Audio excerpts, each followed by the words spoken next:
यह तस्वीर है एक ऐसी खूंखार पत्नी की जिसने अपनी हवस की खातिर अपना ही सुहाग उजाड़ डाला और सती सावित्री होने का नाटक करती रही। मगर वक्त रहते पुलिस की सूझबूझ से मामले का पर्दाफाश हो गया।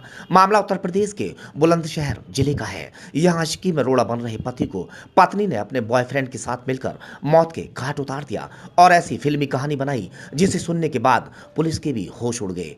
दरअसल 27 नवंबर को कस्बा खुर्जा थाना देहात पुलिस को सूचना मिलती है कि सड़क पर शव पड़ा हुआ है। सूचना मिलते ही पुलिस मौके पर पहुंचती है और शव को अपने कब्जे में लेती है। पहली नजर में पुलिस को ये मामला एक्सीडेंट का लगता है, क्योंकि शव के पास ही पुलिस को एक मोपेड बाइक भी मिलती है, जिसके लिए पुलिस शव को पोस्टमार्टम के लिए भेज देती है और मृतक शख्स की पहचान में जुट जाती है। आखिर में मृतक की पहचान थाना चोला के धमेड़ा गांव के रहने वाले 28 साल पवन कुमार के रूप में होती है। इधर पुलिस जांच में जुटी ही थी कि मृतक पवन की पत्नी सुनीता रोते बिलखते थाने पहुंचती है और साजिश के तहत पति की हत्या करने के आरोप में शिकायत दर्ज कराती है। और तो और पुलिस को धरना देने तक की चेतावनी देते हुए केस को खोलने की बात कहती है और पति की हत्या का इल्जाम लगाती है मृतक पवन के छोटे भाई पर। इधर पवन का छोटा भाई गौतम भी अपने भाई की हत्या का आरोप लगाते हुए थाने में मुकदमा दर्ज कराता है। अब पुलिस के लिए यह मामला काफी पेचीदा बन चुका था, लिहाजा पुलिस की कई टीम इस केस को सुलझाने में लग जाती है। पुलिस को जांच के दौरान जानकारी मिलती है कि मिचोला थाने में धमेड़ा गांव के इंद्रपाल नाम के शख्स की 3 दिसंबर को गुमशुदगी की रिपोर्ट दर्ज कराई गई थी और इस मामले में चोला और खुर्जा थाना देहात पुलिस जांच में जुट गई थी और इसी दौरान पुलिस गुमशुदा इंद्रपाल को गिरफ्तार कर लेती है। और जब पुलिस उससे पूछताछ करती है और पूछताछ में जो निकलकर सामने आया उसे सुनकर पुलिस भी दंग रह गई। पुलिस पूछताछ में इंद्रपाल ने बताया कि पवन की पत्नी सुनीता ने ही उसकी हत्या कराई है, क्योंकि उसके सुनीता के साथ अवैध संबंध थे। वह सुनीता से मिलने चोरी छिपे पवन के घर पर जाया करता था। काफी समय से दोनों का प्रेम प्रसंग चल रहा था, जिसकी जानकारी मृतक पवन को लग गई थी और उसने एक बार हमें आपत्तिजनक हालत में भी देख लिया था, जिसके बाद पवन और उसकी लड़ाई भी हुई थी। और उस दिन के बाद पवन ने सुनीता पर पाबंदी लगा दी, वह कहीं बाहर भी नहीं जाती थी, यहाँ तक कि पवन ने उसका मोबाइल फोन तक छीन लिया था।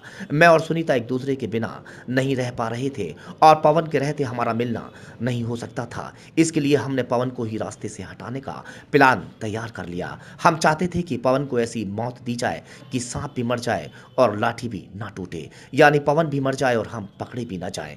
और इस प्लान में उसने अपने एक दोस्त को भी शामिल कर लिया और उसे मोटी रकम देने का वादा किया और फिर प्लान को अंजाम देने के लिए 27 नवंबर की रात को पवन को बहाने से मिलने के लिए बाहर बुलाया और इसके बाद उसके दोस्त के साथ मिलकर पवन के सिर में लोहे की रॉड से हमला कर दिया। पवन के सिर में तब तक वार किए गए जब तक कि वह लहूलुहान होकर गिर नहीं गया।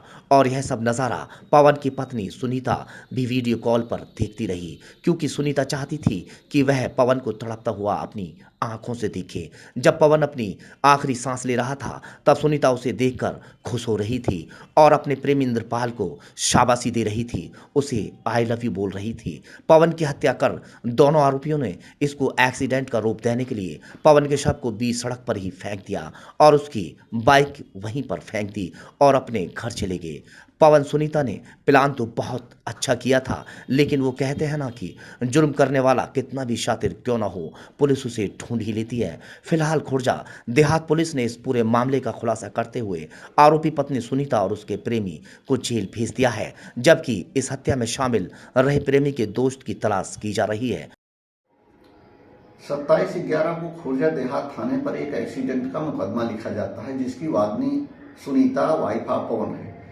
ये इस मुकदमे की विवेचना चल ही रही होती है। इसी दौरान चोला थाने में 3 दिसंबर को एक गुमशुदगी लिखी जाती है, जिसमें इंद्रपाल सनाफदासी गुमशुदा है। इस इंद्रपाल की तलाश में जब चोला पुलिस सक्रिय होती है, तो इसके बाद जब ये मिलता है तो पता चलता है, इसे जब सख्ती से पूछताछ होती है तो इंद्रपाल द्वारा ये बताया गया कि जो एक्सीडेंट का मुकदमा खुर्जा थाने में लिखा गया था वो एक्सीडेंट की घटना नहीं है। वास्तव में ये उस मृतक जिसको एक्सीडेंट में मारा जाना दिखाया गया है पवन, उसकी पत्नी सुनीता द्वारा इंद्रपाल के साथ अवैध संबंधों की वजह से इंद्रपाल ने अपने साथी अजय ठाकुर के साथ मिल करके मर्डर किया था पवन का और एक्सीडेंट का आरोप दे दिया था।